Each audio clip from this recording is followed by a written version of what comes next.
evening, ladies and gentlemen, and welcome to the Mahoning Drive-In Theater, the largest single-screen drive-in in the United States. We're certainly glad you could be with us this evening, and don't forget the concession stand is open with all kinds of great things to eat and drink.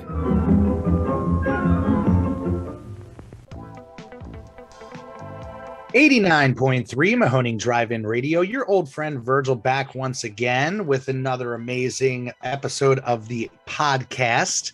And for those of you guys that are new to the podcast, Mahoning Drive-In Radio pretty much is dedicated to shining a light on the drive-in culture and revival of the drive-in culture that us here at the Mahoning Drive-In care so much about. But now that our season is coming in for a landing, we get to have some off-season fun. And boy, oh boy, did we have some off-season fun.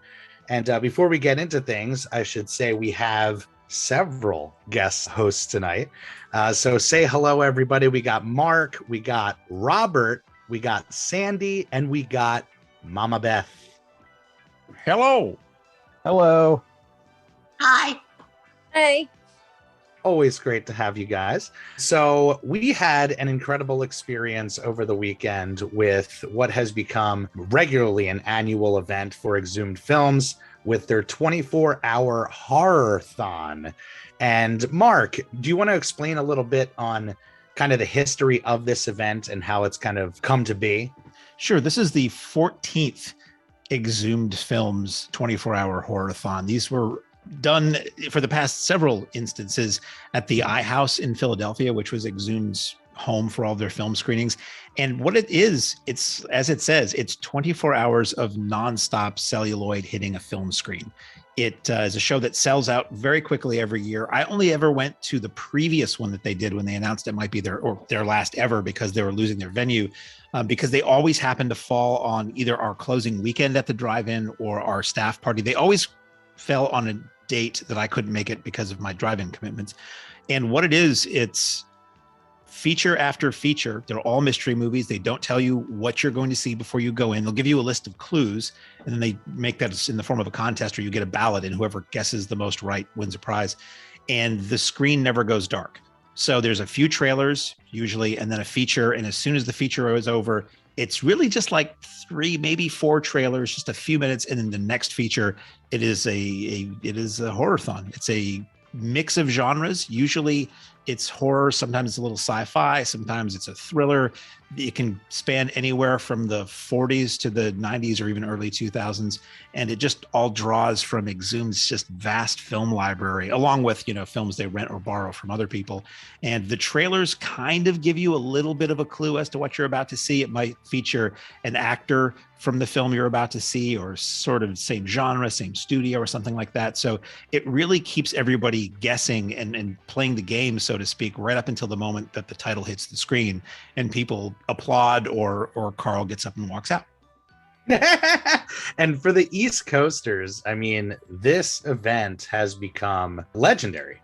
There are folks that have been talking about the 24-hour-thon for many, many years. Once the Mahoning got up on its feet with Exhumed, huge crossover crowd, and people would talk about how incredible this event was for a cinephile. And the lore for me of this thing is obviously a ton of 35 millimeter in a classic theater, but the mystery of it all, the idea of you're going to have a communal experience in a theater, which is so rare anymore, but have this mystery unveiled upon you for each film. And as you would expect with a house full of film nuts, each movie got roars of applause, perfect reactions. It was, I mean, I always say it as far as this crossover with a religious feel, but it was like a religious experience going into this totally blind with high expectations and then having those expectations just toppled over. And it's an amazing experience. We're not putting the cart ahead of the horse here, but just talking up this thing. It's an amazing experience. It's an endurance, physical and mental endurance test, because it's all they even say it in the ad. It's like the Chainsaw Massacre tagline: "Who will survive and what will be left of them?" It's do you make it all the way through? Do you take breaks? What's your game plan? How do you do it? What do you eat? Before I went to my first event, the last time they held this, people were giving me advice as though I literally was training for a marathon. They're like, you have to eat this and bring Pepto-Bismol and bring a little of that and drink a lot of water and get X number of hours of sleep every night the week before. It was crazy. It's very intimidating the way people talk about this who've survived it a few times. And it's very much a bonding experience when you come out the other end of this thing. So going into this, had anybody other than me here been to one of these before? I have. How many before this one had you gone to? 2. So what were your experiences at the previous Horrorthons before we get to this one? I had not gotten proper amounts of sleep beforehand. Now, the first year, I somehow, despite that, managed to see 13 of the 14 movies, although a number of those I was going in and out of consciousness throughout. And then the second time I attended, I was very picky, choosy about what I saw, and I think I only watched 8 out of the 14 that year, or something in that region. I think I was closer to that. The show that I went to, we had a hotel nearby. Val had gone once or twice before, and her plan was always pick a long stretch of the night and actually get a good night's sleep and then come back and do the rest of it. I was waiting to see, I was getting really tired, and they had in the clues, they had something about a Hong Kong movie coming up. And I'm a huge fan of Hong Kong movies. So I went back to the hotel and slept for a couple hours. But even then I was in and out for some of them because the I House was not known for its comfortable, spacious seating or its air conditioning or heating. So it wasn't the most comfortable place. And you could say that helps you stay awake. And it could also say that just makes it so uncomfortable. Your body is even more tired. So for Beth and Sandy, this was your first experience, and Virgil, going to a 24-hour Horrorthon. And this was held at the Colonial Theatre in Phoenixville, Pennsylvania, which they're good friends of us. We put on the Blob remake double take show with them this season at the drive-in. And they are known internationally as the classic movie theater that is featured in the original Blob. And I had been to that theater once before to see a John Carpenter triple feature and just fell in love with the place. It's just classic old single screen theater with a balcony, a little brass Blob plaque, just gorgeous decor, and nice to see a theater that's part of, schlock movie history that really embraces that. So for those who hadn't been, what did you think going into this? What were your hopes and dreams and fears for the experience? I wasn't sure what to expect. You hear 24-hour thon and you're like, this could be a lot of fun, and it's going to be very tiring. But I had a really good time. It was an experience. Oh, hell yeah. I would definitely do it again. It was a lot of fun. Sandy? I loved every minute of it. It took me until I'd say the 4th movie to get oh my gosh, the previews are giving me another hint on it took me that long, and I was so proud of myself. And I'm like, oh, I feel really silly now that I didn't pick up on that earlier. But I thought that the previews were fun. I thought the experience was fun. And I truly felt like, I think Virgil said religious experience. I mean, I don't know if I'd go that far, but I felt like it was a bonding experience for all of us to do it together, and getting to spend time with Beth when she's not behind a grill and we can just talk about things, or Virgil actually sat down and Nancy came. And I really felt like that was the highlight for me, were the people that I was with. And I thought that really mattered, that you spent the time with other people that also loved movies as much as you did. And that's a rarity for us with the Mahoning, is we almost never see each other off the lot. It's extremely rare because we all live so far away that, I mean, even to have dinner together in town is kind of rare, let alone, go an hour plus away and spend 25 hours in the same space. Yeah, that was certainly the highlight of the weekend, or the 25 hours because of daylight savings time. The religious experience is, what we deliver at the Mahoning on a cinematic level. It's unique in that it's hyper focused, and you don't get that at cinemas anymore. You don't go there. And Dan, Harry's partner there, started out the show by saying, no cell phones. We will kick you out if you have a cell phone. If you're chatty, you're out of here. And to have a respectful audience kind of appease those simple rules that should be a no-brainer in any theater, it was truly communal, and we felt like we were in an audience of kind of like-minded folks, And going into it, the quote of the weekend, there was a fan that stopped me on the street when he saw us. And he's like, yeah, it's my first time. You know, we don't know how long we're going to make it. He said, you know, when I saw 24-hour-thon, I thought, well, that's ambitious. So it's like, I think everybody goes into it with how long can I make it? Some of our hardcore Mahoning fans were there, and they go in with the mentality of like, oh, we're not going to sleep. We are seeing every single piece of film that hits that screen. And for me, it was a necessity to get up after each film, you know what I mean? And stretch the legs and get some motion and break things up. Because if I had to stay in that seat for 25 hours, forget it. At some point early on, I decided I was in it to win it. I'm like, I'm not going back to the room. I know there will invariably be a movie that I don't care as much about, or I've seen a lot, and I'll use that to sack out. Not that it's that easy to sleep in those seats. I mean, the Colonial was way more comfortable and to me, a much better venue than the iHouse was, just in terms of what it has to offer. But the seats are old movie theater seats. So it's the wooden arms and the back that's kind of like a little metal rim against your lower neck. So it was a little tricky, but there were a couple movies that I was just like, I think I'm just going to let myself go during this. It's an endurance test. You know what I mean? See the battle of the super monsters. 4 fantastic creature features on one big show. See Yog, monster from outer space. See Godzilla versus the Smog Monster. See the Thing with 2 heads. See Mothra, Godzilla, Rodan, and Manda in Destroy All Monsters. See the gigantic Monster Marathon. All 4 on one big show. Rated PG, parental guidance suggested. Let's run down somebody, if you could, who from the Mahoning crew was there other than us? We were squad deep. It was on my end, myself and Fancy. I know that we had Mama Beth and Jeff, Beth's Jeff. We had Dave Wirt.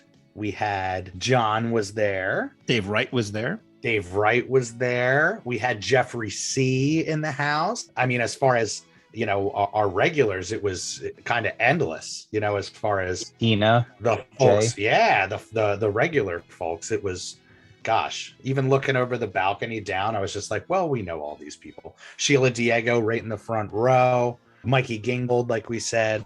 So it was really an amazing event. And going into it, I really had no idea what to expect as far as like the wait time to get in, things like that. But Harry and the guys at Exhumed, they're pros. They've been doing this for so long. It was like a well-oiled machine.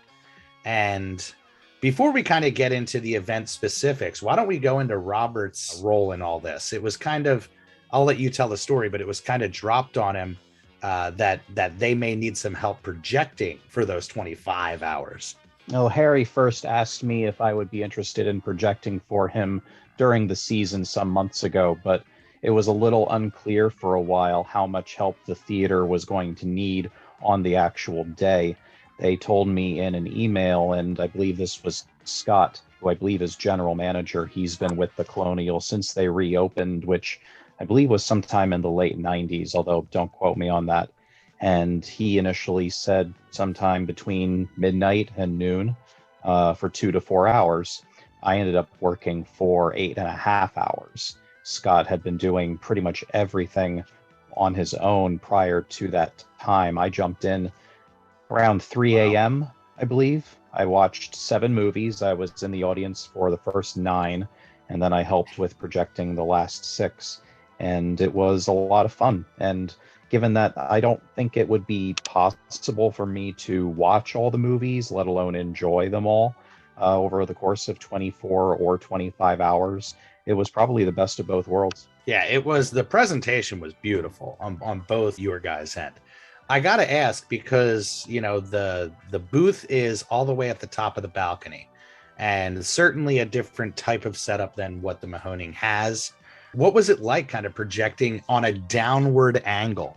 I say that because, you know, the projection booth is super high up on the balcony and the screen is on the lower level, very bottom floor. It was weird adjusting to the tilt. Now, granted, everything is on, you know, regular footing, except for that the projectors are pointed at about a 45-degree angle down. So I had to learn how to kind of lean in a way that I'm not used to while doing what I'm used to doing, because relative to the projection booth at the Mahoning, it's pretty much the same. It's a more modern style of projector that they have. There's little things that are different here and there. I got pinched a couple times on some of the gears in those machines. You have to learn how to handle them just a little differently.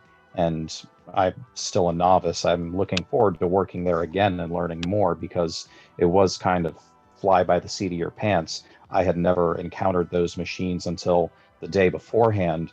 I went in on Friday and practiced for a few hours and just crossed my fingers that everything would go well, and everything did.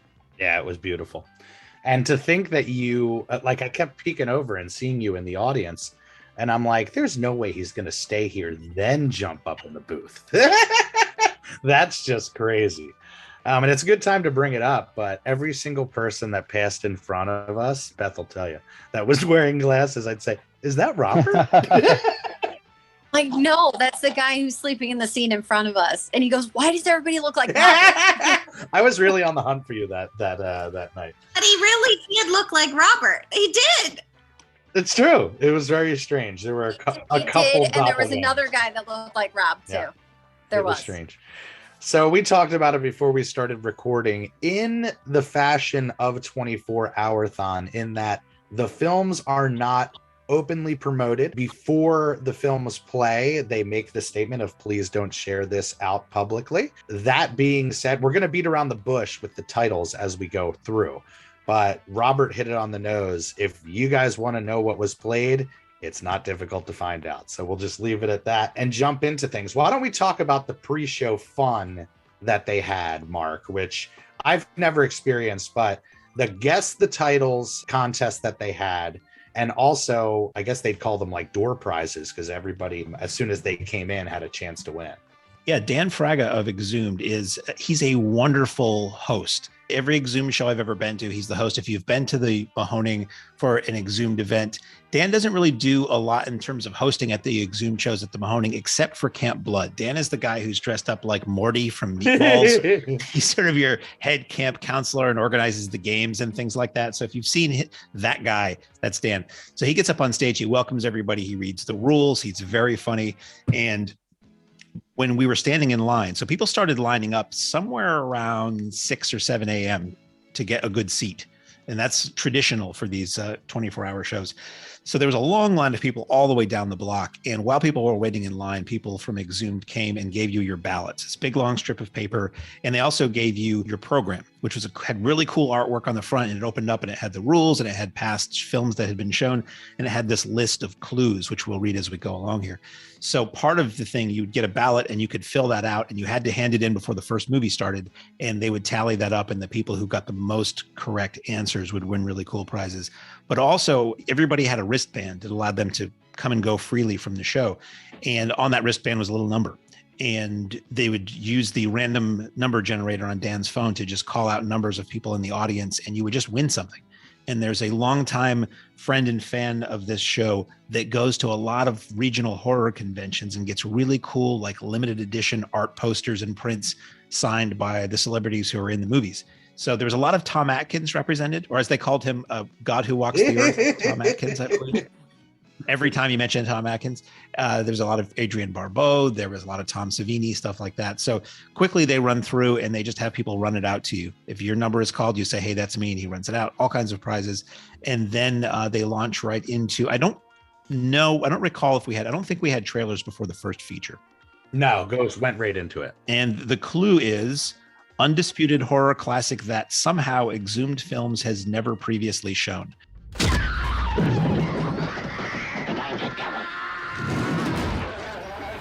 If you're like a historian of all these shows, or if you paid close attention, I think the program lists a lot of the movies they've shown. You try to figure it out based on that. I think a few people around me guessed this one correctly. We're not going to say what it is here, but we should probably discuss it. Had anybody not seen this film or not seen this version of the film before Saturday? I had not seen this version of the film. And did you know the film very well before this? I would say relatively well. It's a classic.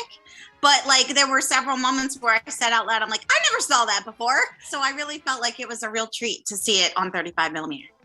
That was the thing. I wondered, like, I knew the film fairly well, but I hadn't seen it in a long time. And I had seen this version in theaters when it came out. And I had a hard time separating, what was different about this. I had to actually go and look it up later. But to me, this is literally one of the scariest movies ever made. And it just has that vibe through it that it feels a little kind of real. And despite being made decades ago, a little bit before I was born, it still totally lands to me. I had never seen this movie before. I had never watched this movie. Really? Wow. I had never watched it. I had seen parts of it, but I had never sat and watched the whole thing before. Highlight of the event for me. I mean, not just the opportunity to see this film on 35 millimeter, but the cinematic experience of it all. The darkened theater, everybody in it to win it, everybody fresh, movie number one. And it was so Harry, you know what I mean? Like coming out swinging, you know what I mean? And we knew from that moment on, like, boy, this is going to be a trip, But yeah, you are right, Mark. It lands. That movie holds up and will hold up forever. How did it work for you, Beth, seeing it for the first time? I mean, had you seen bits and pieces of it before? This is like one of the iconic horror movies. Yeah, I had seen bits and pieces of it. I think there were some things that just kind of flipped me out. So when I saw the title come up, I was like, oh no. I actually really, really enjoyed it. It's very atmospheric, has a lot of symbolism in it. And I really, really enjoyed it. And I think if you're going to see it, that was the way to see it, especially for the first time. Definitely the way to see it. Definitely. I would like to add in that this was the only movie in the entire marathon that I'd already seen. Wow. Harry was really good about that too. And I knew going into it, he had hinted at a couple things, but I knew he was digging really deep. He wasn't trying to give people a night of blockbusters, a night of on-the-nose horror titles. This was really trying to appease almost every fan that there is. And we got, as you guys will see, a little taste of everything. And personally, that's what I like with the Exhumed shows is he digs up movies I've flat out never seen or are old enough that I never would have had the chance to see it in the theater unless he was showing it to me. I know there are people who, and this is probably going to be an exercise in frustration, anybody listening to the next hour plus of us just talking around what these movies are, but this is a movie, this first film that I've heard people say they don't like, they don't think it's scary, they think it's funny. And it has very heavy religious connections to it. And I never know if people are very not religious, if it doesn't land as well. I mean, I'm not, but I just think the movie is so disturbing and creepy. It works really well. But I've heard younger people say they thought it was funny. And I just don't get that. And nobody there seemed to react that way to it that I heard in the theater. I think there were some giggles here and there. I think there's some areas that are a little funny that you could kind of laugh at. And sitting next to Virgil during the movie was just, I can't.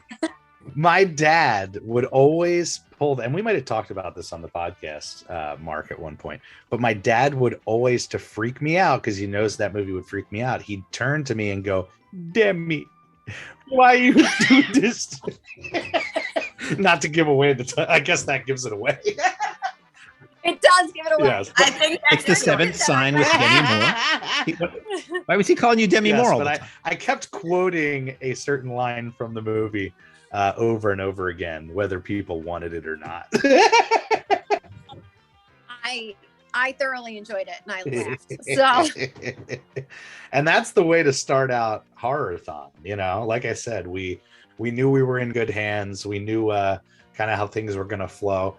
And why don't we roll into it? Movie number 2.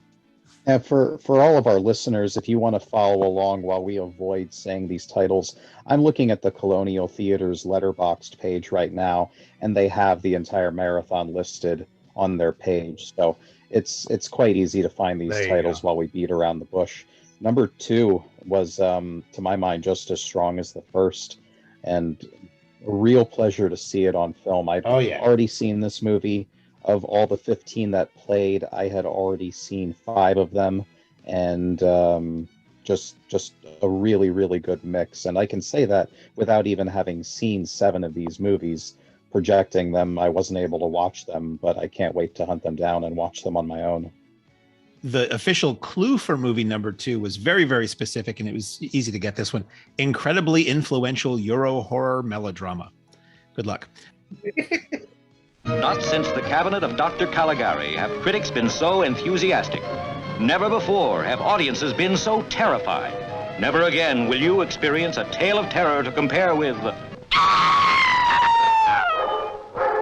I had thought, based on that clue, that it might be Blood and Black Lace, the Mario Bava film. Somebody else in front of me, a friend Jordan, said it might be Bay of Blood, which influenced a lot of movies, but it was neither of those. It was a film that was from several years earlier, black and white, a French film. If you're a big fan of Billy Idol, think his early hits. He had a song based on this movie.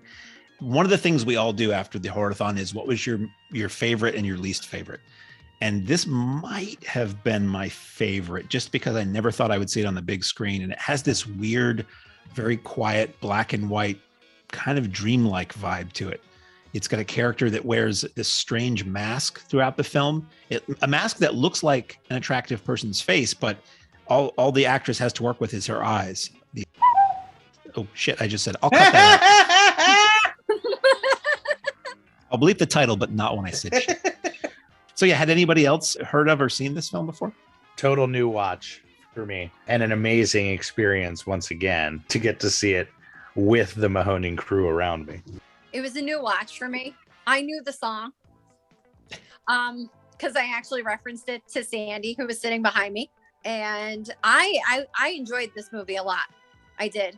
It was probably my favorite. It's relatively slow, but fascinating. And that strange performance of this person with the mask throughout. And then it has some really gnarly surgery footage that you didn't think they would do that early in film. That was the part that got me out of this whole thing, was that, the chalk outline first, and followed by the scalpel. Like, it was, I definitely thought, even in black and white, it was super creepy. It felt real. I mean, considering the special effects that they had back then, I thought that was like one of those moments where I couldn't even watch. I had to cover my eyes. You kept thinking, well, they're going to cut away at this point, or they're not going to go that far. And they do. I kept thinking what an audience member back then must have felt and reacted. It must have just been like, oh my, how dare you? And that movie was imported to the U.S. It played on a double bill with The Manster under an alternate title. And I think it might have been edited by a little, but U.S. audiences did see that in English as part of a horror double feature back then. It's now seen as more of an art house horror respected kind of film, but it was sold as a down and dirty, scary horror movie back in the early 60s. I would love to see that on a double. And when the surgery is going on, and they do that part, the whole crowd made this roar, like, oh, it was incredible. That's the thing about the Horrorthon crowd too, is it's a respectful audience. Like, people will react. If something is funny, they'll laugh. If something really big happens, somebody will cheer, but they're not like Mystery Science Theatering it or being obnoxious or anything. Yeah, it was really nice. Because like I said, even when I go to the regular theater, I hate to say it because, this is a podcast about the love of the cinematic experience, but 9 times out of 10, there's some sort of bullshit, you know what I mean? Where somebody's up and down, somebody's on their phone, I hate to say it, but even in our experience with the 25 hour-thon, there were 2 people sitting in front of us, 2 girls that, could not stay off of their phones, to the point where it was like, come on, like it really felt like a personal slap in the face with it being such a close hour community event, Well, don't you know the best way to watch TV is while something else is playing after paying $65 for a ticket? I totally don't get that. Yeah. Who knows? That's what some of our front row crowd and John, I believe, would refer to as a jabroni move. Without a doubt. Those were a couple jabronis. Total jabrones. Thankfully, Dan Fraga jumped in and helped deal with the situation. And having watched the second movie from the balcony, I sometimes I like to bounce around to different seats. It helps me with my stamina during the show, and it gets a different flavor for each movie. I sat in the very back, right by the projection booth, And when you're that far back, you can see when people are on their phones. And surprisingly, I didn't see people on their phones to take pictures of the title cards of the movie, which is something else that I just roll my eyes at for eternity. But they were on their phones throughout the movies, checking the time, texting, things like that. And even with a dim screen, it's very disrespectful. Thankfully, it didn't take away that much from the movie. But even during Blobfest, I've had to ask people to put their phones away. And I really hope that we can collectively push back against that. I hope that this doesn't dissuade anybody from coming to these shows. They're worth it, even with the jabroni, if you will. Yes, jabronesque. So movie number 3's clue was giant monster movie we screened one time a number of years ago, but it was for a relatively small crowd and under a different title. So it's kind of like we never have shown it at all. So that limits it to any giant monster movie ever. He holds the front line of battle, while in their spaceships, aliens command a deadly duel. Will the powerful serpent Titanosaurus' cyclone tail and the robot monster Mechagodzilla's lethal rays destroy our Earth?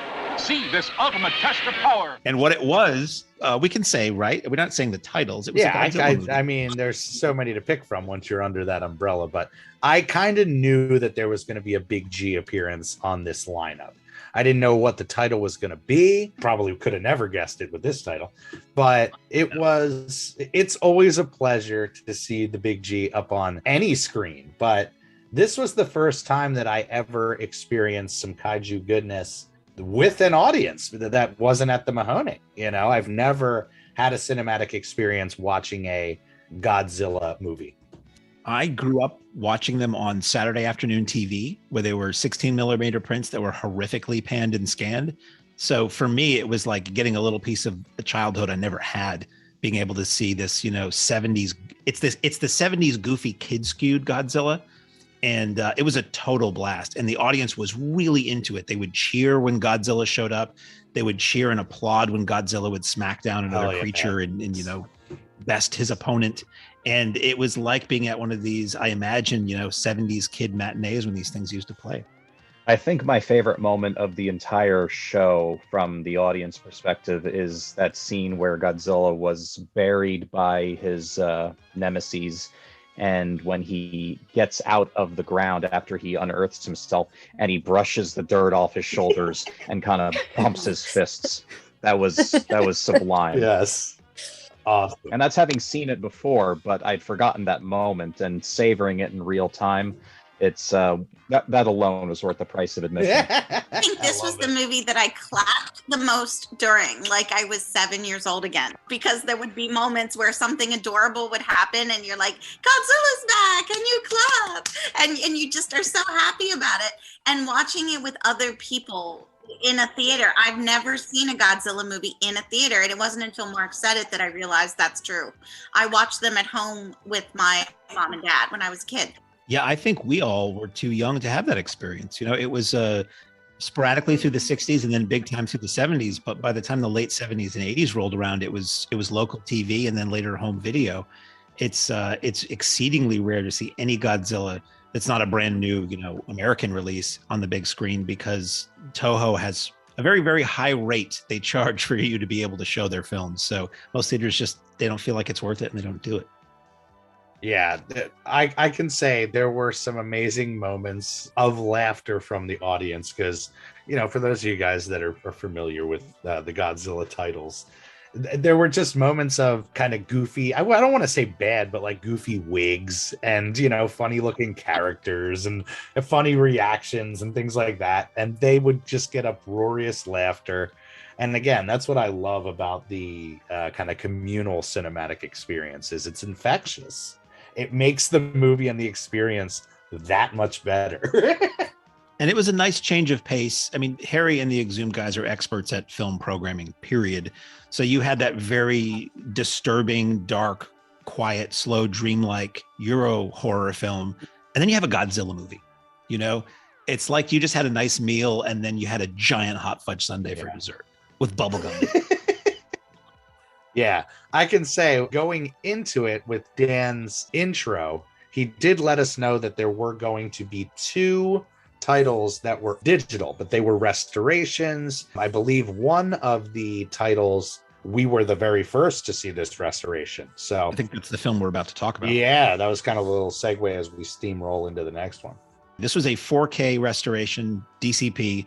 This is a film that a well-known indie label, cult video label, is about to release. And we were treated to like the first, I think, public presentation of it. The clue for movie number 4 was underseen psychosexual thriller that was recently remade by a divisive horror filmmaker. Donna and Jackson are every man's fantasy. Let me hug you and kiss you. Love you, George. I want you so much. I'm glad we knocked on your door, George. Oh, that music sounds wonderful. And if you're not careful and you turn the sound way up, you could break a lot of glassware. And one man's nightmare. Wow! When Donna and Jackson play, they go all the way. It's a movie I'd never seen. Me either. I'd heard of it. I think I actually have the old big box X-Rental VHS that I picked up used at a video store years and years ago, but I just never got around to watching it. So I'd heard of it. Once it got a few minutes into it, I realized I had seen the remake. The remake features Keanu Reeves, and to put the cart in front of the horse, I actually think I like the remake better. The remake was from just a few years ago, and this is made in 1976. It's really only like 3 people in it. It's Seymour Cassel, who's known for a lot of movies, but Cassavetes stuff. It's Sandra Locke, who's known mostly for being in Clint Eastwood movies, and it's Colleen Camp, who's known now mostly as being the maid in Clue. For some reason, Cassel's voice is dubbed throughout the film, and that was really distracting to me because, I know what his voice sounds like, and that wasn't it. And it's just this film about these people who show up at this guy's house and manipulate him and torment him and drive him beyond the point of madness. I think I'm the only person who didn't like this movie. Like everybody else seemed that this was like the highlight. Part of it was it looked fantastic. The restoration is great. There was a defining moment early in the film, and the score was perfectly appropriate for when the film was made. You know what I'm talking about. But now that piece of music is what you use when you're making a joke about a scene like that. So that was a little tricky. And the way the tormentors behaved over time became so beyond obnoxious to me. I just couldn't take it. When it gets to the end of the movie, the crowd erupted with a cheer that was louder and more sustained than I don't know if I've ever heard a cheer like that in a theater before. And I didn't know if they were cheering for these characters getting their comeuppance or because the movie was over. For me, it was because the movie was over. Now I'll step back and hear what you had to say about the film, which we watched. One of the greatest endings I've ever seen to a film. I'll start off by saying this movie rips, dude. It has so much going for it. I can agree with Mark. There were dated score moments where you're like, why? And I generally love that kind of music. It's just that one scene where it's just like, oh, that's what you use now if you're making fun totally. of that. And I can see it. But for me, the takeaway was Colleen Camp's performance. She was incredible and kept reminding me of somebody the whole entire film, which I couldn't get out of my head. And I kept rolling through my head, where the hell do I know this woman from? For those of you guys that know Colleen Camp, she has a very distinctive smile. It's almost like a cocked down smile. And only later did Diego fill me in about Yvette in Clue, Miss Yvette in Clue. But for me, after I went on IMDb, she is Miss Vanderhoff in Wayne's World, which blew me away. I was like, that's totally what I know her from. But she's been in a million things. She's an incredible character actress and still crushes it to this day. I figure I should chime in because everybody will hear the words Keanu Reeves and expect that I'm going to say something next.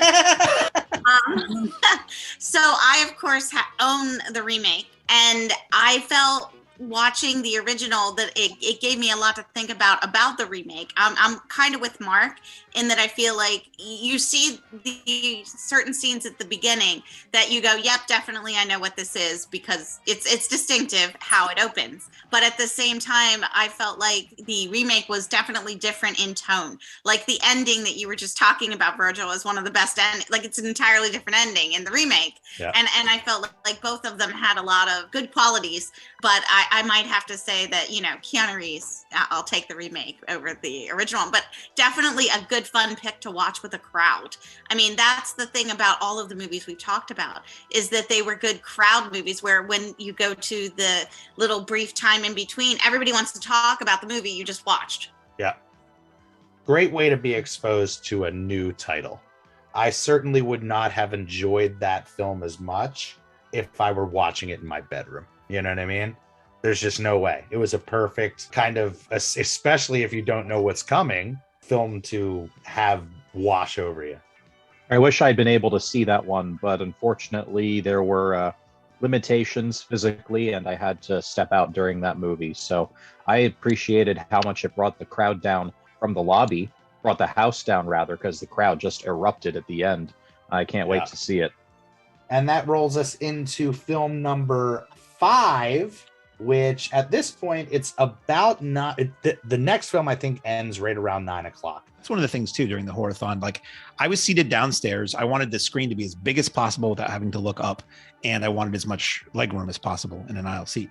So I wasn't really coming and going very much. I went out to go to the bathroom, and it's one of those things where you go out once, hey, it's daytime. You go out twice, hey, it's daytime. You go out again, wait, it's dark now, and because you're just looking at the screen the whole time for the most part. So unless you go out to get food or go to the bathroom, you don't really see when day becomes night and then night eventually becomes day again. The clue for film number 5 is cosmic horror sci-fi classic from the UK. Who are they running from? What have they seen? Whom do they fear? There are 5 million answers to these questions, and every one of them is a shocker. I had seen this one before, and it's one that I do enjoy, but it's not necessarily my cup of tea. First time for me. Did folks like it, dislike it? I thought it was kind of slow.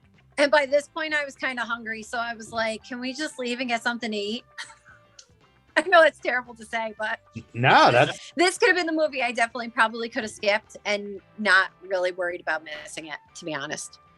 That's part of Horrorthon too, is deciding when you're going to sacrifice a movie so you can and get it's a deal. nearly impossible. And I think this one was on me, wasn't it? Because I was the one that wanted to see this one. Yes, we were initially going to go to dinner during this movie, and Sandy wanted to stick it out.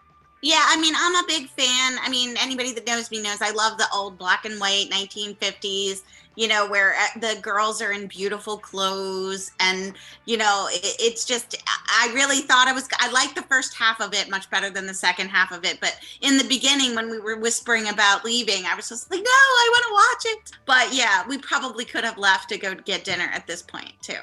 I agree with that. And you're looking at the clues as the program goes on, and you're like, oh, we can't miss that. That sounds incredible. And then you jump into something that you might not necessarily know, and you're like, oh, if I go, I might miss the best one. It's very hard. This one was a Hammer movie, wasn't it? And I think that was one of the deciding factors, because it was Virgil and we were actually walking in from outside. We had taken a break. We were coming back in because, you can normally tell when the intermission ends because everybody rushes back into the theater. And we were standing at the door at the bottom part, not up at the balcony. And it came up and it put the title card up and it said, a Hammer production. And Virgil goes, I think we're staying for this one. Yeah, this was a Hammer movie from 1967 that I remember seeing as a kid on TV. And I always thought it was a really, really cool concept where workers are digging a new railway tunnel and they find something. And what it becomes is much bigger than anybody expects it to be. Yeah. Fun sci-fi movie. Definitely had some fun moments. And, the Hammer stuff in general, it's an acquired taste. The person that comes in wanting to see Scream may not be in love with the old Hammer horror goodness, but like I said, Harry went out of his way to appease a lot of fan bases. At least that's what I felt with this program. And within the first couple films, you get Big G, Hammer, huge blockbuster. So it's like he's a master. Oh yeah. This is one that's the favorite of a lot of Hammer fans and 50s British sci-fi fans. 60s British sci-fi fans, and a pretty big influence on the movie Life Force, which I think would, if it hasn't played at a Horrorthon, would kill at a Horrorthon. Really? I didn't think of that connection. That's a good connection. Minus all the boobs. Oh yeah, the one thing this movie lacks is a female who's naked for the duration, just walking around. Well, you know, when you say hammer, that's the first thing that I true. think about. And I was like, wow, there's no nightgowns in this movie. No. That female lead, she was beautiful though. That female lead she was very, very pretty. Oh, yeah. And Sandy and I did agree with that one. Yeah, I kept whispering to Beth, look at that outfit. We just want the outfits. The prints for just about everything looked really good throughout the entire show. Yeah. Maybe one or two were a little faded, but there was nothing that was really, well, maybe one movie was kind of washed out and a little bit red, but the rest looked really vibrant. Nothing took me out of it on a presentation level. So movie 6, again, they might as well just tell you the title right in this question. It's so obvious. Zombie movie favorite. I mean, that's a pretty wide open. A beautiful young girl is trapped by the evil forces. No one is safe from their curse. So a lot of people were like, oh, it's Dawn of the Dead, or it's going to be Fulci's Zombie, or what. And it was none of those. It was a Spanish zombie film from the early 70s that I had seen. Years ago, Anchor Bay put out a box set of this whole series of films, and they're very atmospheric. We actually played this movie under a ridiculously alternate title and version several years ago as part of a Planet of the Apes show that we did with Exhumed. And that's insane. That story is insane. That basically, I can say it because we're not giving what this movie weighs. There's this movie entitled Revenge of Planet Ape, something words to that effect, where the distributor, because the Planet of the Apes movies were successful, took this Spanish zombie movie and cut in a prologue that basically says, legend has it, almost 3,000 years ago, a simian civilization of super intelligent apes struggled with man to gain control of this planet. In the end, man conquered ape after a brutal battle, which saw him destroy the ape, his culture and society. After this battle, man tortured and killed all the ape prisoners by piercing their eyes with a red-hot poker.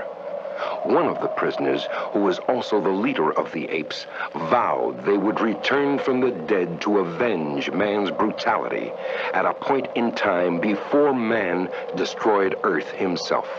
That time is now. And then this movie just plays in full. Like a zombie ape movie. That was a trip, man. So while I was watching this, I'm like, they kind of do look like decayed monkeys on horseback. Yeah, but you know, think about it. This ties in with the movie before that we were just talking about, because didn't they find the skeleton of a monkey that movie? We could find a through line there for sure. And I believe this is where we went to dinner, wasn't it? Yes, as much as we do love this movie, it's one of those things that you just have to make a choice. At this point, it was, I think, like 9:15 when the movie was starting, and we knew it was going to be ending by 11. We wanted to make sure that we could get something, some sort of substance in our bellies, you know. And that's the worry too about Horrorthon. When it was held at the iHouse in Philly, there was a Wawa across the street that was 24 hours. So you could always get, like, you know, convenience store food or sandwiches. But in Phoenixville, everything closes after a certain hour, and that hour is not terribly late. So you do kind of have to, somewhere around that 9 to 10 o'clock hour, make a decision if you want to get a full sit down meal in you or not. And we ran out. I don't remember during what movie. I think it was actually a later movie after this that we ran out and we got pizza up the street. That was actually quite good. So where did you guys wind up going? It was the pub next door, wasn't it? I don't know what the name of it was. Little like Irish pub. They had really, really good burgers. I got myself a blob burger. Could not resist. I do love a town that really just like embraces the town, you know? So couldn't pass it up. It was a burger with an egg, a fried egg on it, and it was delicious. So was I the only one who watched this movie? Of the Mahoning crew, I think you might have been. I watched it. Yeah. Okay. Yeah. I remember it being a little bit different than it is. It can be viewed as a bit ridiculous and slow at times, but overall, I like the vibe of those creatures. They're weird and kind of nightmarish. We timed it pretty well so that we got back to the last 15, 20 minutes and got to see the end. So I feel like we did get a taste of what the zombies were doing and how they behaved. I think you probably got the majority of the action in the movie when you came back. Oh, maybe. That was a crowd pleaser, always is a crowd pleaser. And that rolls us into movie number 7. And at this point, it's 11 o'clock. Movie's starting at 11. This was a short one, though. Old school unofficial sequel to one of the original Hollywood horror blockbusters. This had us racking our brains. We were in the actual restaurant and tossing out titles like, what could it be? We're Googling stuff like, what could it be? Night, I will take Nikki away. Her soul will wander through the night, and you will never find where her body rests. And then right before it started, I was seeing a lot of trailers with Karloff in it, and I'm like, ooh, maybe it's Frankenstein 1970. I thought they were going to go with something like, it off the universal path, but hitting that vein, Somebody guessed it right, though, at dinner, didn't they? Was it Jeffrey C. who got the title right? Probably. It might have been Jeffrey C. I just think about anybody who can get these right. You have to have a really deep film knowledge, because everything my friends and I were guessing, or the people sitting around me, it was all kind of obvious, well-known stuff. And that's really kind of not what Harry plays for the most part. So hats off to people who can get these things right, even if you just... That's the thing. And I mean, spoiler alert, our buddy Mikey Gingold won the Guess the Film contest. And Mikey's film critic, he worked for Fangoria for years, up and down knowledge of horror. And that's kind of what you need if you expect to win something like this, because that was such a fun aspect to it. And something that Exhumed does so well is, kind of get the crowd involved without being rowdy, I mean, after a certain hour, there's no rowdy to be done. The only fight anybody has in them is to stay awake. Yeah, we all became zombies after a certain hour. And, of course, daylight saving time working into things. So at a certain point, you're like, all right, we're pushing through. And you're like, wait, how did it become 1 o'clock again? Film 7 was from 1943 and is an unofficial sequel to a Universal monster movie. Features Bela Lugosi and easily like the most eloquent werewolf I've ever seen. Like, you see this character as a werewolf and as the untransformed man, and the only difference is that it looks like he needs to shave really badly. Yeah. I had never seen this one. I don't think I had ever even heard of this one before, and I was really impressed by the level of special effects in it. Also movie number 9, but we're on number 7.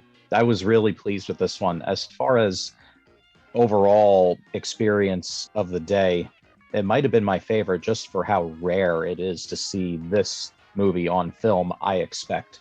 It's definitely one of the deeper cuts. Oh, yeah. Is my impression, and one I'm going to try to obtain in the best possible physical format for my home collection. It was a Columbia release, and I feel like the print we saw had a much more recent Columbia logo at the front. So this might have been like an 80s or even a 90s print that they struck, which is surprising to me for a title this obscure.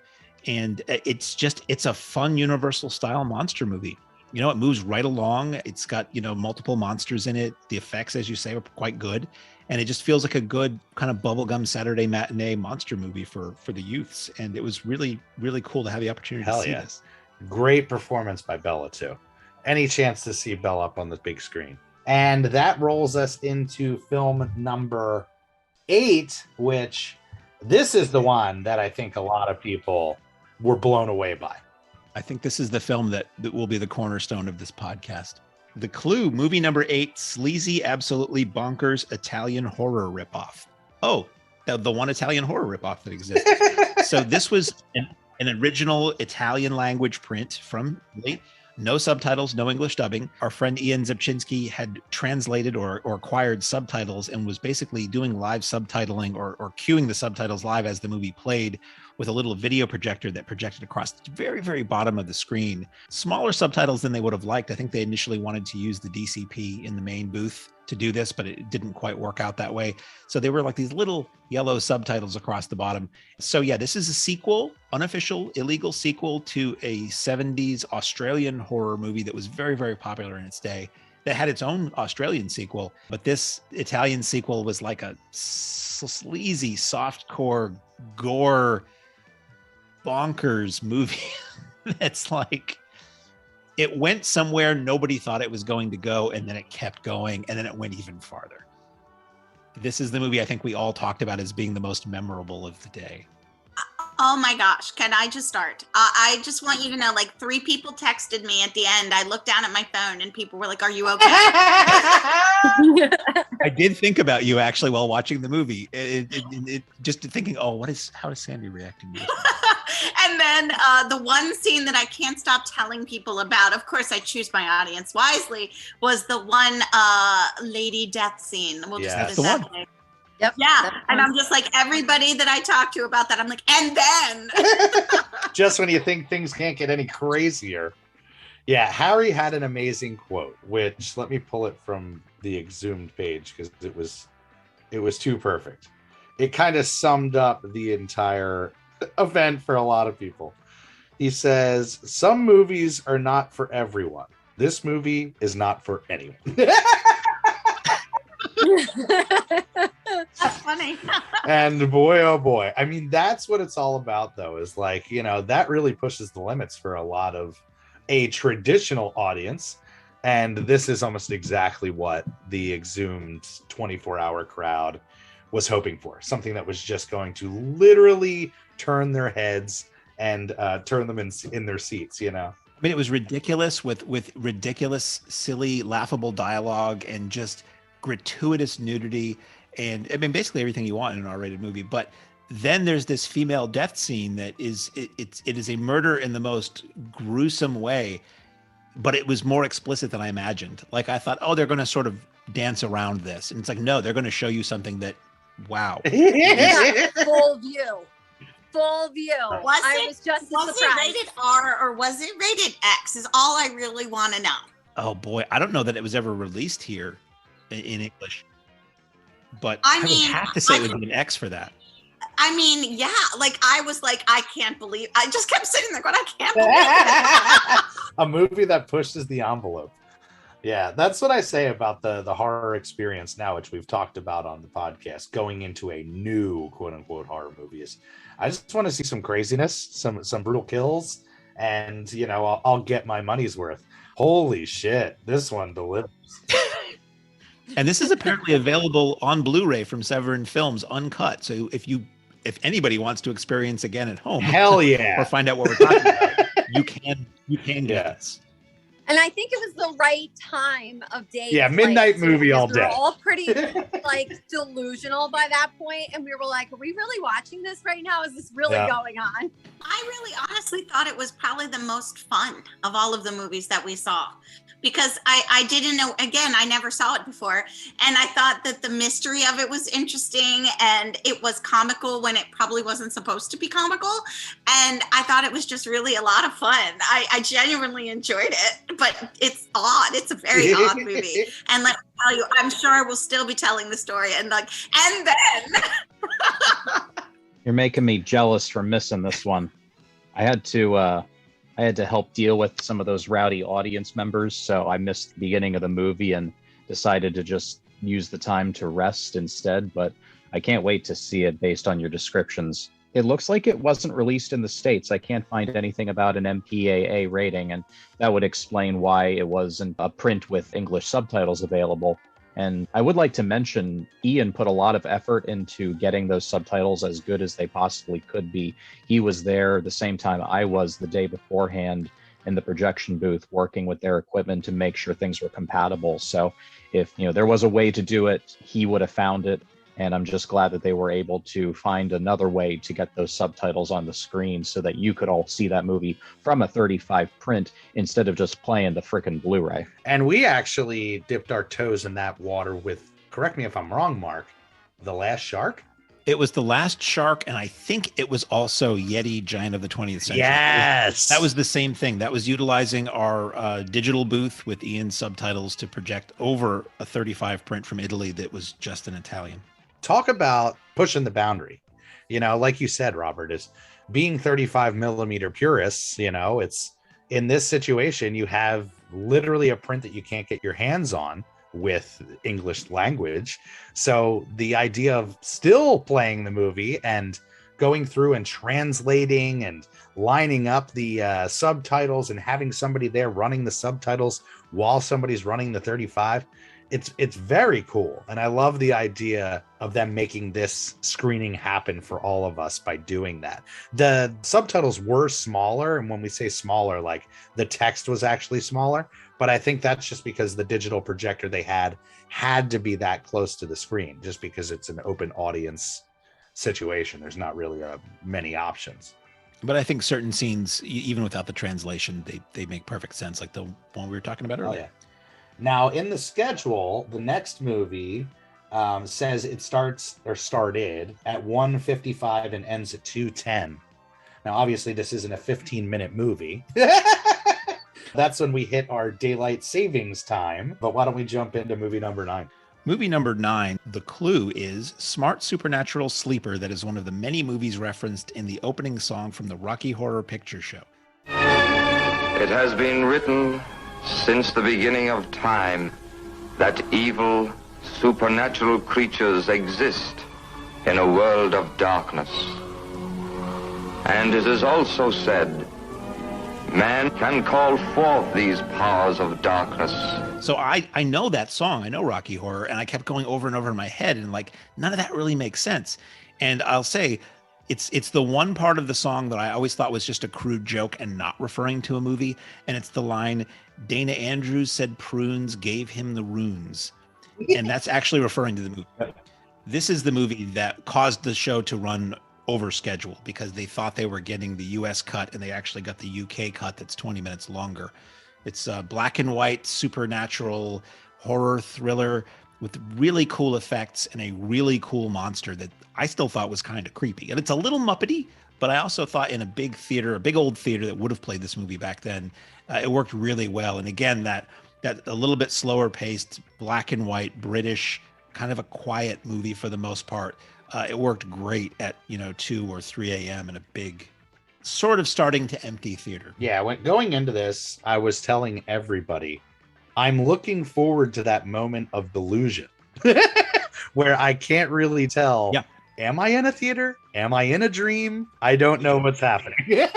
You sent me a text after the last movie saying that you were starting to get delusional. And it was true. That's really what I was looking forward to, is just the perfect kind of combination of tired, little crazy, little full on food, little sugared up. And it certainly happened right around this movie. Now, for me, this one was, it was a little bit slower. It's something that, like, this time of night, I was hoping that he was going to bring out something blockbuster to kind of give everybody a big boost. For me, this wasn't my favorite, but how did you guys feel about it? I think that monster was really cool. Like when you saw it, it was a little slow. I don't know what it was about it, but it reminded me almost of like a Twilight Zone episode. I don't know what it was. I think especially at the end. If I'm not mistaken, I think the producer did a ton of TV. It definitely had kind of that TV movie feel to it, but a lot of the movies back in that time kind of had that subpar acting, I guess, or kind of cheesed out acting. But like I said, it hit a note that we hadn't hit throughout the night. Harry was really good about making sure he kind of ticked all these notes, these bars. My Blu-ray of this movie has 3 cuts of it. And this is one I had never. What are the 3? Well, I believe there's the American cut, the UK cut that we watched. I had never seen any version of this movie, and I believe that the 3rd cut is kind of a pre-release version of the movie. But again, don't quote me on that. But I'd always wanted to see this movie since I heard of it. It's very renowned. It's one of my favorite directors, and I've never disliked anything he's made that I've seen. And this is just the perfect venue to see it for the first time. So now I'm really excited to go and watch the other versions and see, what an American producer would take out that we saw to maybe tighten up the pacing a little bit. Because I would say that it was a little slow. I don't mean that as a bad thing necessarily, though. And in those wee hours of the morning, that can get, particularly challenging. It was also a weird moment for me because I was aware that this was the last movie I would be watching. After this, I had to go upstairs to the projection booth and get to work. And the last half of that 24 hours went a whole lot faster than the first half, I'll tell you that much. Yeah. And I think this was the time that Daryl got up and rolled, and he said, I'm going to stay for the first appearance of the monster, and then I'm going to roll. And that's right around, I think, if I'm remembering correctly, the time that me and fans started dipping. It just started getting hard, you know?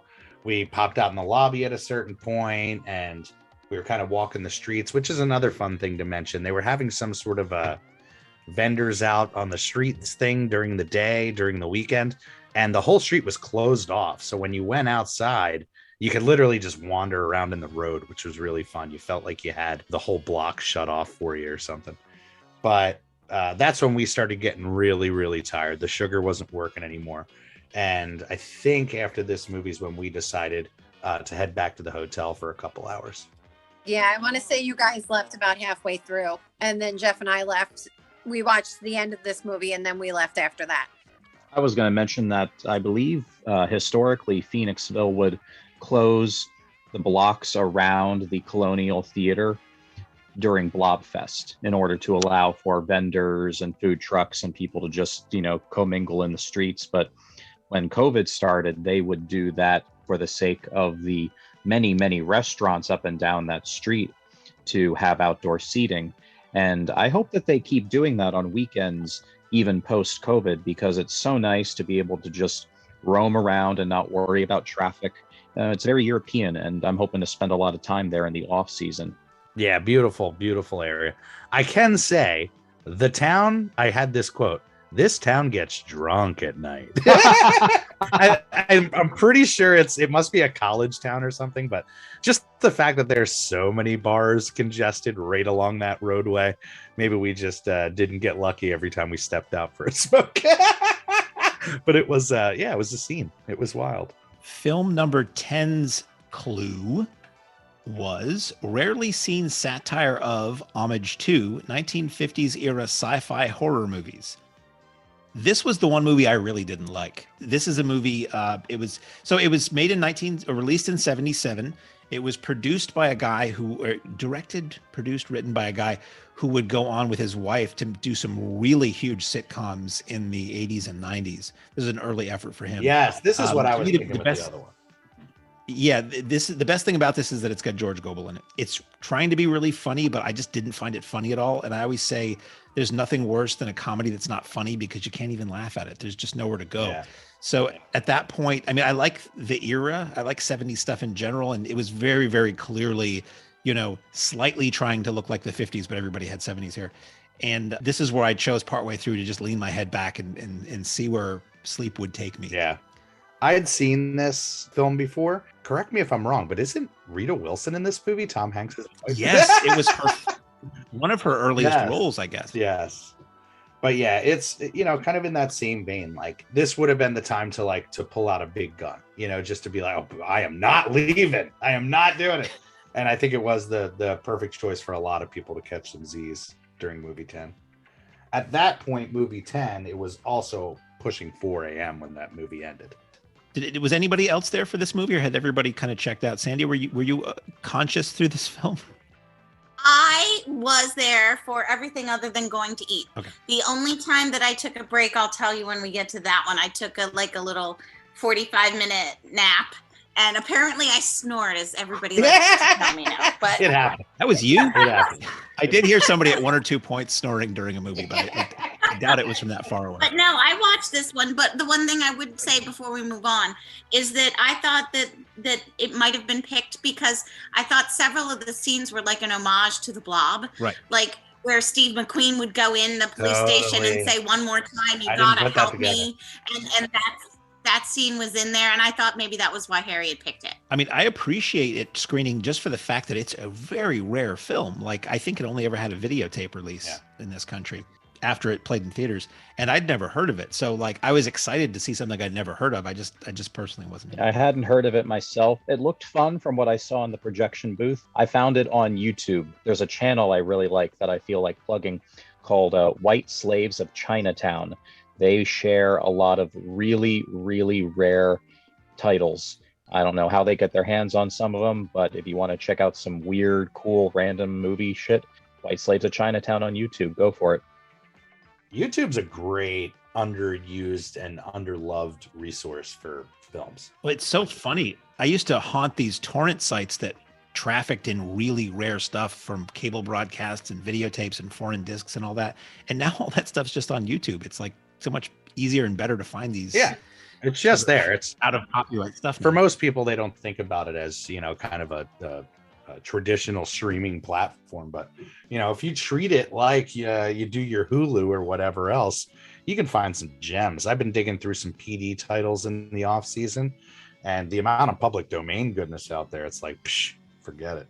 And that takes us to 4 a.m. to 5:30 a.m. when I'm sure everybody is just insane. And that's movie number 11. Around this time, I was wondering going into this, at what point are there going to be very few people sitting around me? And really, the density of the crowd didn't change very much. A few people would leave and a few people would come back. And I think they were sort of replacing each other. So like my friends who were sitting behind me, I'd turn around and one person wouldn't be there, but the other one would. Right. So it was never really an empty theater. It just got, really quiet. The clue for movie 11, low budget Lovecraftian lunacy. There are places where nothing ever seems to change.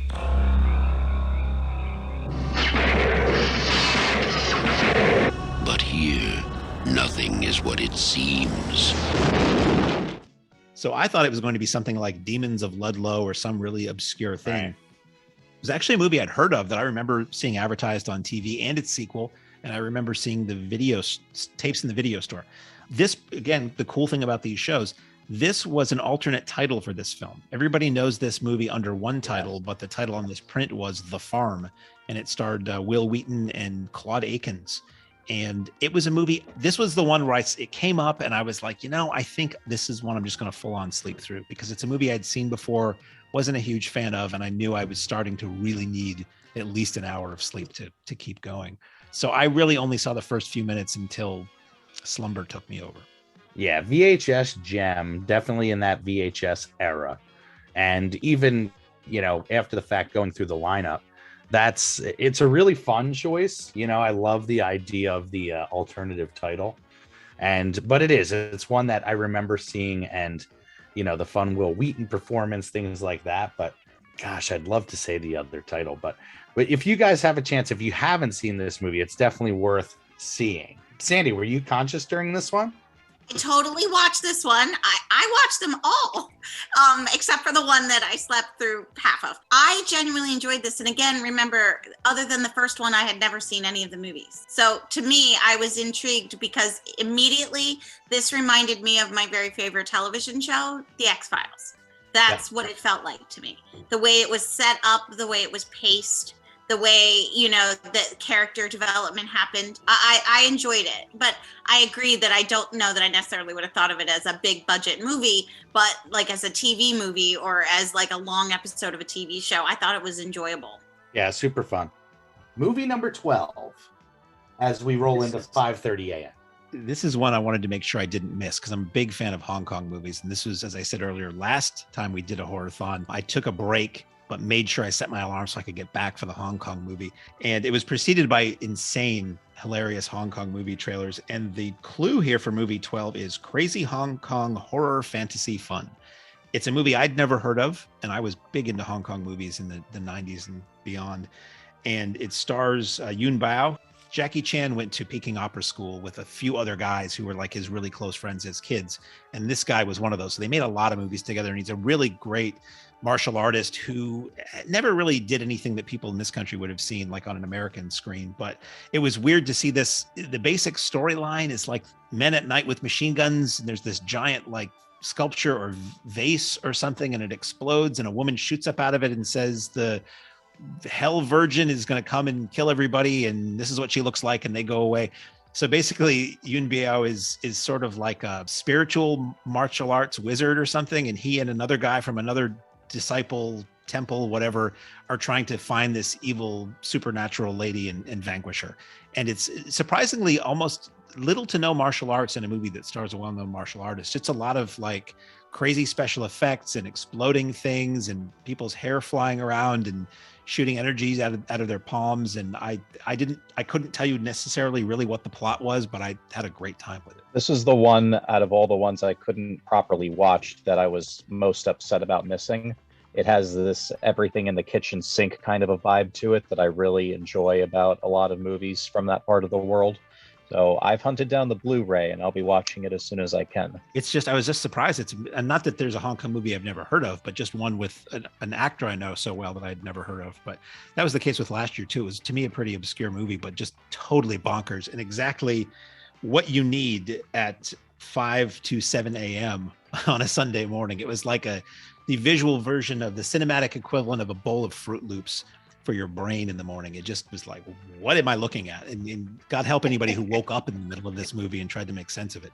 Actually, Val had come back from a break and she sat down and I leaned over to her and I said, whatever you see from here to the end will make as much sense as if I told you about what you That does sound like a great kind of movie to wake up during. And speaking of Fruit Loops, wasn't the cereal bar immediately after this movie? It was. Yeah, they did a breakfast break and a classic TV show on 35. Which was very cool to run. I bet that's part of that recent haul that Harry got that included that episode of The Monkees that we played at the drive-in that I know was maybe the best thing we played all year as far as you're concerned, Mark. That was a beyond delightful for me. To see a TV show from the 60s on 35 millimeter, it always blows my mind because you think, why would it be on film? That film is for theaters, not for TV. Well, it's a great storage medium, and we just watched one from the early 60s and it looked great. So obviously the stuff maintains. It was a black and white episode of a classic 60s horror themed TV show, comedy sitcom, and it had the original commercials in it. So it had the brought to you by, and then you'd see a commercial or two. One commercial was in color, which I was surprised by, making me think maybe this might've been a later rerun where they were cutting the color commercials into it for broadcast. But most people treated it as a break. So it was a lot of people hanging out and chatting and getting their free cereal from the free cereal bar that was provided to them and sort of, charging up for the final run of movies. But I just sat there the whole time enjoying this vintage TV episode with a cameo by one of the inhuman stars of Forbidden Planet. And it was a really cool thing to do. It gave you a longer break than the usual 2 or 3 trailers if you did want to run out. You knew you were going to have about a half hour to kill. And it was really cool to see that. Who was at this point, let's regather, who was still on premises and awake? Was Virgil, Nancy, Beth, and Jeff still gone at this point? Yes, we ended up coming back around 8 a.m., something like that. We came in, I want to say, at the end of movie 13. Correct. I want to say maybe about 10, 15 minutes before it ended. And did you go back to a local hotel or your house, or did you sleep in a car? No, we had a hotel room. So we crashed at the hotel room. I want to say probably maybe 5 hours, 4.5 hours, somewhere in there. Yeah. So you're probably relatively fresh when you came back. We definitely needed it. Oh no, I wasn't fresh at all. Well, I was fresh, but not, I think everybody wasn't fresh until Monday. But it was definitely much needed. Jeff was dying in those seats, so it was definitely time for us to roll out so he could stretch out and get some sleep. He's not used to those hours like I'm used to those hours working at the drive-in, so it's a little tough for him sometimes. So I told Nance, I was like, we are not in high school anymore. The idea of pulling a 24-hour all-nighter, I knew at a certain point for sure we were going to at least start to putter out. Whether we were going to go back to the hotel or sleep there would have been seen. But there is a thing with this Horrorthon, and it's not a bad thing at all. But people have bragging rights. If you can survive this thing, you can brag about it for a whole year. And I think for our first time, a lot of us did really well. Hell yeah. That out there. We did really, really well. Yeah. But for me going into it, I might even said it to Mom and Beth at a certain point. I was like, I am not worried about, ego when it comes to this thing. It's like, I want to be safe and not pass out in my chair, literally. I think Daryl said it too. Daryl's like, I'm not here to prove anything. Guess what? If that means that I need to skip a movie here and there and I need to take a break, a half an hour, get some sleep, come back so I can see the movies that I want to see or I think I want to see, he's like, I'm fine with that. So I kind of went off him, you know? Yeah. For those who want to try to make the full 24 hours, my recommendation is, at least what worked for me this year, was plenty of hydration. Granted, you don't want to hydrate so much that you have to run to the bathroom that often. It's a tricky, line to walk. But I deliberately abstained from sugar or caffeine until around 10:30 p.m. And then I started ramping up with those little bits of, energy supplement. And by the time I was in the projection booth, I was popping some ginseng every now and then to try and keep that plane going. And it was hard. I'm not saying that it's going to be easy under any circumstance, but it was a lot easier than it had been the previous 2 years. And I was even able to stay awake for another 4 or 5 hours after the job was done. We all went out to Molly's down the street, and I was able to even stay awake for another hour or two after that. Then I slept for 12 hours. Then hibernation. I just say, I think Sandy and I were very excited when we found out that the Colonial serves beer and wine. So when we got there at around 10 o'clock in the morning, I was having my first beer on Saturday. So I was a happy person. Hell That yes. was fun. That was super fun. It was. Well, and my answer to, the marathon idea is I'm like, between working at the drive-in and my sleep schedule being weird from that, I mean, I just tell everybody I'm a teacher. Like, I'm used to 2 to 3 hours a night if I have to have it because I'm a teacher. So that the 45 minutes of snoring that I got in was totally, I was good for the rest of the day. I went to sleep at a normal time the following night. Like, I literally stayed up until like 10:30. That's awesome. Well, after the breakfast bar and classic TV show projected on 35, we rolled into movie number 13. And this was somewhere around 9:20, keeping in mind that the schedule was kicked out a little bit because of the length of the longer version of that Dana Andrews films. Movie number 13's clue was vintage supernatural anthology featuring 2 bona fide masters of horror. Horrors the screen has never before dared to depict. The terrifying horror of man killing vine with a human brain that creeps and kills. The terrifying horror of the dead, entombed for 200 years, that creeps its way back to terrorize the living.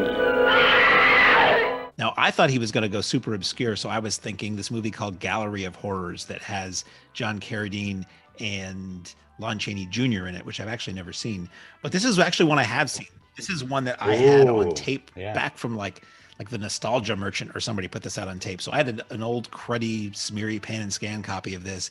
This was a gorgeous Technicolor widescreen print. We can say the cast. You have Peter Cushing, you have Christopher Lee, you have Donald Sutherland. It's, I think, the first Amicus anthology horror film. Amicus being a British studio that was known for their anthology movies. They did Asylum and Tales from the Crypt and Vault of Horror and House That Dripped Blood and all kinds of stuff like that, right up through to Monster Club. And so I basically named every anthology they made except the one we're talking about right now. So figure that out. But this is, I love anthology movies. So I really had a good time seeing this for the first time on the big screen. If anybody knows me, they know that I have this weird, I don't know what I'd say. There's a pocket of time where I say Donald Sutherland was like it, because I mean, it's a weird thing to say, but go with me here. Like Clute and Invasion of the Body Snatchers, I think, are fantastic films. And he really is a charismatic leading man in those movies. And I don't know if I'd call him hot, mind you, but like he definitely had a thing about him that I really liked. And we were just talking about this at dinner. So then when we come back and now we're all loopy after the little cereal bar and I see him pop up on the screen, I'm like, oh my God, it's Donald Sutherland. very early Donald Sutherland. This was 1965, and not without his filmography in front of me, he really became better known with Kelly's Heroes, which was early 70s, and MASH from 1970. So I don't know how much he had really done by 65. He may have just been some young American actor that got to be in this movie, and he might not really have had any name value at that point. For the record, I would call him hot. That's just an objective fact. I was going to say the same thing. Oh, thank you. That makes me feel so much better. Thank you so much. I love him so much. I could listen to him talk all day long. So hell yes. He told those orange juice commercials, and you're like, oh my gosh, that's him. I feel so seen right now. Thank you so much.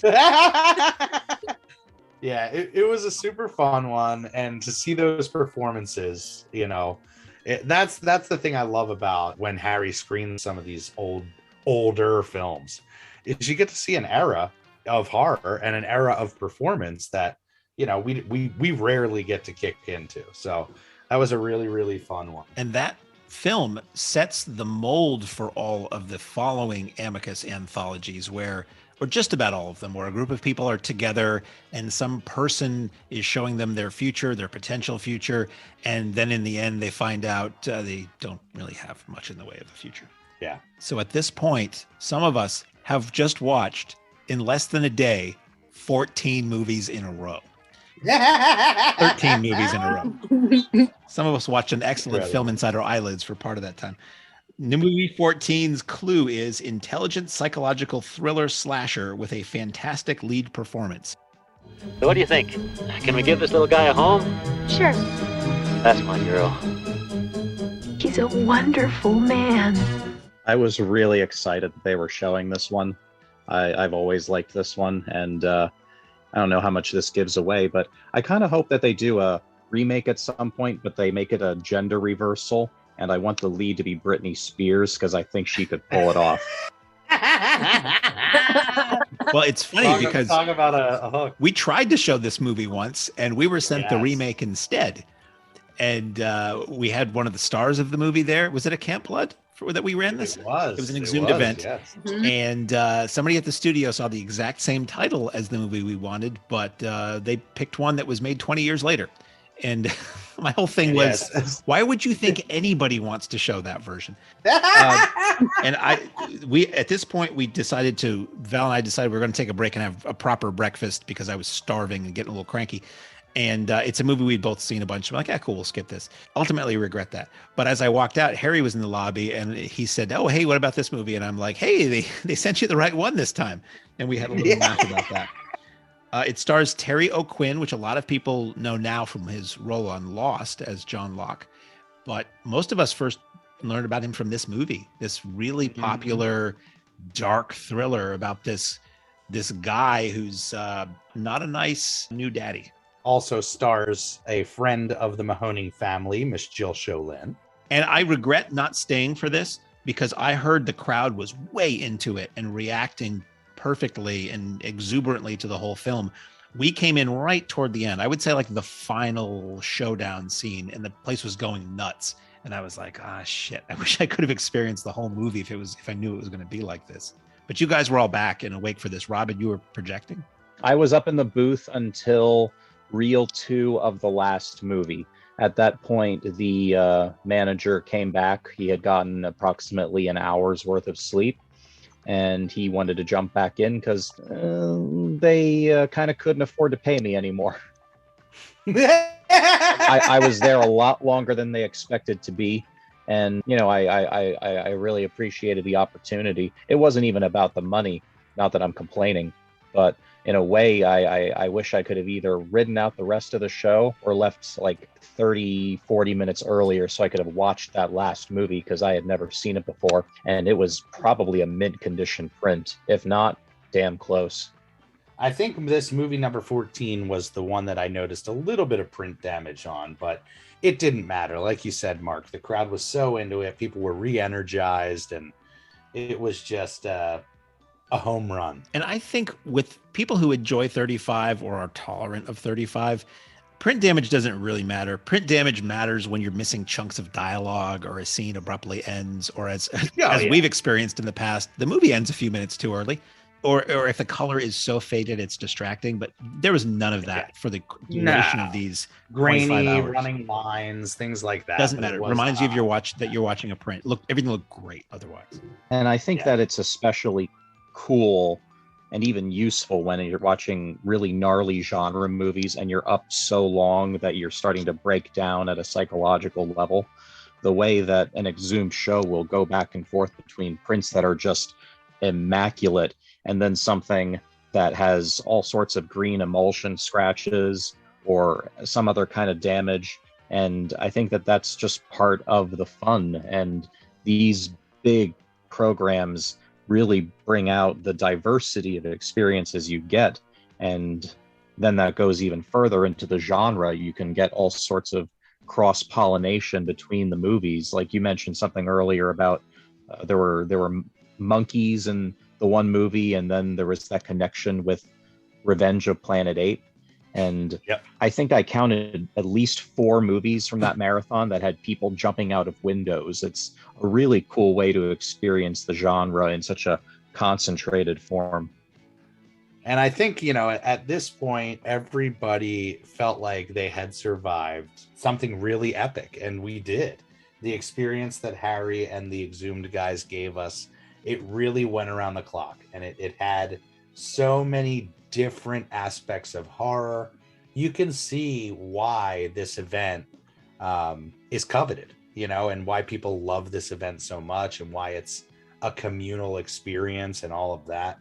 And I kept saying to people, it's almost like an Exhumed show that just doesn't stop. At the Mahoning, that is. That just doesn't stop, and it goes and goes and goes and goes. It was a lot of fun. And at this point, the Exhumed guys took the stage, and they started in with the Guess the Movie's prize giveaway, which, Mark, I'll let you go into how that unfolded. So they tabulated. Dan explained how he does it. You get X number of points if you get the correct film for a clue. You get fewer points, but you get points if you put a film they did wind up showing under the wrong clue. So they tabulated that, and I think they had 4 winners. And each of them got, again, these really cool signed limited edition posters, original art posters and things. And we or the group knows 2 top winners. The first runner-up was Webb Wilcoxon, who's a guy who's coming out to our shows for years and going to Exhumed shows for years. And he recently moved to England. Like over the summer, he moved to England. And I think it was during VHS Fest, he stopped by and he donated a bunch of Blu-rays or DVDs and VHS this or last year before, like he was leaving the next day. And a bunch of us were hanging out on Friday in the hotel lobby, and he just walks in and we were like, what? He flew back from England, first time back in the US since he moved away, because he didn't want to miss an Exhumed 24-hour show because he was part of the regulars who does that. Awesome. So he won. He was first runner-up. Mike Gingold was number 1, guessing the most. They won cool stuff. And also they announced Exhumed. If you come to Mahoning shows, Exhumed always does really cool raffles at their table to benefit the space, which is this impending movie theater, video store, arcade they're building near Philly to be an archive for all of their film prints, but also a place where they can have screenings. And they had, I think what they said was they had made the most money ever on a raffle with this raffle to benefit this thing. And it was just this insane raffle. So they called that off. Thanked everybody for coming out, announced the next show that they're doing, which I believe is already sold out. And then they roll the last movie. So I guess that's how they usually do it, is they say goodbye before the last movie is over. The clue for movie number 15 is enjoyable big budget horror comedy directed by a genre icon. There has been a destructive force unleashed on this town such as I have never seen. Oh my God, I don't believe this is not happening! We have got a poltergeist! This is the one that I guessed correctly. Really? I mean, it was a guess, but I did get it right. Yeah. People were all over the map with this one. I saw this in the theater when it came out and I liked it. I saw it on Laserdisc. A friend of mine bought it on Laserdisc. It was kind of a big deal because at the college I went to in the 90s, mid-ish 90s, this director had a connection at the college. He wasn't known here at the time, and he had made these really weird movies. We're going to talk all around this. He made these really weird, gory, goofy, gloopy, gloppy movies in New Zealand that had kind of come out on video, but not really. And we got to see them in a theater. So we knew who this guy was. So when this movie came out with a big name lead actor and from Universal, a lot of us were excited to see what this guy could do. This guy has since gone on. It's funny because they say genre icon. He's more of an icon for doing fantasy films than horror at this point, even though he started in horror. And I think it was a good one to end it with. Not everybody liked this movie, but it was a good, big budget, Hollywood style, effects heavy movie that featured Dee Wallace, who many of us had just spent the previous weekend with. In a killer performance. Yeah, literally. She's the best. I was really excited for this one. Had you seen it? Had anybody else seen this before? Yeah, Jeff and I have seen it, and we actually really, really enjoy it. So when the opening credits kind of started coming up, I looked at him and I named it. And Sandy goes, "What is it?" And I named it to her, and she goes, "I've never seen this one before." And I said, "Are you serious?" Yeah, really fun movie. I think I saw this in the theaters when it came out, and certainly an iconic director. But the performance for me comes from Jeffrey Combs, not to give away the movie at all. My body is a roadmap of pain. Yes, who we all know from Reanimator. But yeah, super fun performance. I think totally overlooked performance. But all I'll say about this movie, as much as I do love it, it reminds me, it has the Hollow Man effect, I say, where the movie's awesome, has an amazing cast, everything going for it. The effects just aren't there. Just right behind the ball, where if this movie would have gotten made even 5 years later, it would have seriously benefited. The problem with cutting edge effects is that they're only going to be cutting edge for so long. So long, yeah. And they were very cutting edge in their day, but now they do look a little cartoony. They do take you out of it a little bit, but it's really wild and inventive and all over the place visually in a good way that it took me out of it a little bit, but I still had fun with it. Yeah, the comedy horror mixture is this director's tones was all over this movie. It changes tone as the movie goes on, something like that. And I totally agreed with it because I felt like the characters were well developed and you cared about them and there was a seriousness to it at the same time. So I did enjoy it for a first time watch, and I was surprised that no one had ever said you really would like this. I enjoyed it. I don't know that I'd say it was something I want to watch over and over, but I genuinely enjoyed it, especially as like the last movie. I thought it was lighthearted and enjoyable as the final movie of the marathon. It was like a pick-me-up at the end, you know? It was something a little bit fun. Yes. It wasn't something super slow. It was just a fun movie to see at the end. I agree. Absolutely. I agree. And I wonder if he didn't play it because Dee Wallace. I'm just he's like, I got Dee Wallace at the Mahoning, and guess what? I got to play this movie here because Dee Wallace. She was so awesome in it. I turned both, I think, to Beth and Sandy at a certain point. I was like, we hung out with her last week. I know, it's just amazing. And it's funny because a lot of the stories that she chatted with me about while we were sitting at the table were about this movie. And at the time, I just listened to the stories and didn't think about it beyond that. But as I'm watching scenes that she had talked about, because she had her kids on the set or what she was dealing with in her personal life, it brought all of that into focus, that like how meaningful those stories were. So it was a once in a lifetime experience. Yeah, super fun. And Robert, you projected half of this movie, right? Just the first reel and a few minutes. I was out of the booth before the second changeover, which was to my disappointment. But at that point, I was quite tired, and it was probably for the best that I could just kind of decompress and gather my senses and make the many trips out to my car to take all my stuff out of the projection booth area in order to be ready for when all of you got out back to the real world. So things wrap up. We had an amazing time. We kind of conversed, I guess, outside of the theater. I made it a point to try to find Harry and could not find him anywhere. But when I went back in the theater, the staff was cleaning up, sweeping up the theater. And I just gave them all a big thank you and got some hugs from the regular folks that come out and support us at the Mahoning Drive-In Theater. And that was my big takeaway. The amount of people that stopped us and gave us love and let us know how much they appreciate what we do. It was incredible. Even people outside of the event, we would be walking in the hoodies and, somebody would stop us on the street. Hey, you're that guy. And I'm just like, this is just, it's a true extension of the community. And I guess that's the case with anything that Exhumed does. because the Exhumed fans are the Mahoning fans. And it was very cool of Dan to give us a shout out in his opening comments. Oh, that was the coolest. Yeah, so Harry had a ton of extra t-shirts, event t-shirts from the 2021 season. And they came up with the really fun idea of breaking out a t-shirt launcher and blasting some Mahoning event t-shirts into the crowd. And of course, when he mentioned us, we got a big round of applause, and that always means a lot. But we got a photo outside of the theater, a nice group photo. Thank God the streets were closed. We never would have got a shot wide enough for all the people. We couldn't have done it in the street. Yeah, we pulled everybody that we knew that was in eyesight. We're like, come on in. But we got a great commemorative photo, and then we headed over for some, gosh, what was it? Breakfast, lunch? I don't even know. What time was it then? I think it was about 1 by then. I was going to say it had to have been. Yeah, because we ran a little after schedule. I think it was supposed to run to about 12:45. But we went and we had an amazing lunch, I guess you'd call it, over at, Molly McGuire's? Yes, that's where we went. And we got ourselves a really nice private back room. We walked in, and of course the hostess is like, how many? 17. She gives us a look like, oh God, fuck you guys. But it ended up being really great. They were amazing there. The food was really awesome. I hope she didn't feel that way at the end. I tipped her 200%. There you go, baby.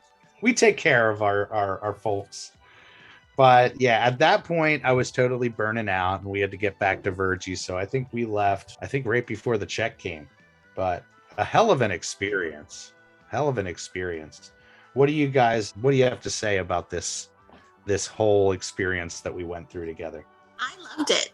What was everyone's favorite movie? Did you have like a favorite standout? Oh yeah, number one, I have to say, again, seeing it theatrically, seeing an actual print of said movie, it is oof. I'll never forget it. And seeing it with you guys was even better. My only regret is that Fancy was not there yet, because when I told her what the first movie was, she was so pissed that she missed it. I'm going to go with the Donald Sutherland movie because, Donald Sutherland. Hell yeah. I think for me, it's either the second movie, that French gruesome film, or that insane Italian film, just because it's burned into my brain. Definitely. That's the second one for me. I'll say that's my second. How about you, Beth? I'm going to go movie number 2. I think that sitting next to Virgil and listening to him go, as the movie was going on and that gruesome surgery was happening just made the movie completely. So I'm going to go number 2. Yeah, there were waves of oohs and ahs during that movie, and I feel like I was responsible for some of them. How about you, Rob, of the ones that you, I guess, got to see? It's kind of a toss-up between 1, 2, and 9. I'd seen the first 2 before, and I liked everything I saw. The one thing I will mention, because it's always a bummer when you miss something at these 24-hour shows, because for the listeners who aren't aware, once Exhumed plays a movie at a 24-hour marathon, they never repeat it. It's a one and done thing. They might play it at another show. You might be able to come see it at a Tunnel Vision Tuesday or at some other event somewhere. But once it plays at a 24-hour show, that's it. They never repeat a movie. And what I realized this year was, while looking through the program, they had listed, I believe on the last page, every movie they've ever played at a 24-hour show alphabetically. And I realized there are some real bangers that they've never played before. Assuming that my memory's correct, they've never played such movies like Halloween or the Texas Chainsaw Massacre. And if they have, there are other bangers that they haven't played yet. So anytime you go to a 24-hour show, there's going to be at least 1 or 2 massive classic horror movies that you might have seen already, but you've probably never seen with an audience that primed and ready for the experience. And we definitely got that with number 1. In my opinion, number 2 is probably just as great of a film, although I wish we had played the other version of movie number 1, but that was such a good-looking copy of the movie and such a great experience that I don't even feel like complaining. Yeah, it's kind of a toss-up between those 3. Yeah, so much fun. Again, we were a week away from being out of the season, and it was really great coming back and seeing everybody. And doing it outside of work was such a change of pace, But I said it, hopefully we can make a point to find some really fun screenings, find some really cool 35 millimeter events or events in general, and get together as a group, because it's always a fun time. As you leave the theater, folks, please be careful. Don't let this happen to your car. Be sure to remove the speaker before you leave. If you should accidentally pull a speaker loose, please turn it in at our snack bar or box office. Thank you. Well, we want to thank all you guys for joining us on the podcast today, making the time. And we always thank the fans for taking the time to support the Mahoning Drive-In Theater. We are going to do an official kind of season wrap-up episode, which you guys can look forward to. And of course, we'll be getting into some of the nuggets of gold that we have coming for the 2022 season. Before we let you guys go, Mark, I know this is not a Patreon episode, but why don't you let the folks know our plans in the off season with the Patreon? Oh, sure. So Patreon, if you don't know, is a way for people to set up a subscription payment sort of thing to an organization or individual or artist or what have you that they want to support. And we have a Patreon. It's patreon.com/Mahoning Drive-In. And there's 3 tiers, 3 different price levels, and you can access different stuff. And it's mostly just unpublished photos, flashbacks to things that played at the theater many, many decades ago, video clips, video shot on site, the video intros that celebrities do when they come, a lot of stuff that you can only see through Patreon. We tip you off to shows ahead of time and things like that. And if you're in the top tier, the Simplex tier, during the season, we do a monthly free screening of something from our vault. And we, much like the Exhumed show we just talked about, we don't tell you what it's going to be. It'll be something, a drive-in kind of movie. And we'll play some trailers and we'll do a DJ set and have food specials. And then something will hit the screen that hopefully we all enjoy. Well, we can't do that when the theater's closed. So what we're going to do, we just tested it out literally like yesterday.